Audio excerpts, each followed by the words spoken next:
I think you have to accept from the beginning that this is almost inevitable, and it's certainly normal and natural.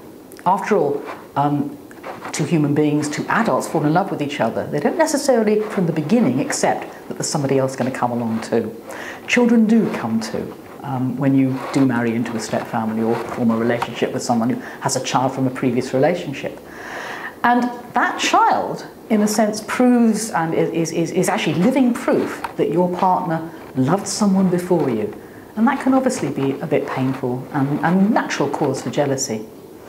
But adults are the adults. They're the ones who have to think this through and really sort of make changes and accept that they have to do something to deal with the situation. You can't expect a child to either absent itself or act in ways, be what you want it to be because you're upset and jealous about their existence.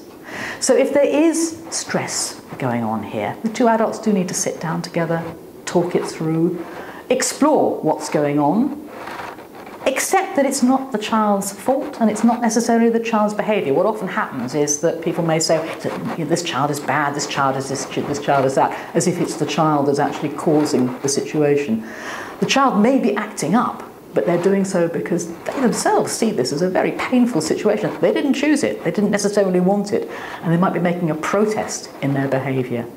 But it does have to be the adults, really, who must be grown up, look for ways of making a bond, having time together. I always think that step-parents and step-children really do benefit from making that time to do things separately, away from the family, away from the natural parent, to form a bond themselves, either in the house or by going out and doing things together, finding something that they can link up with, that they can do as a couple, as a unit themselves.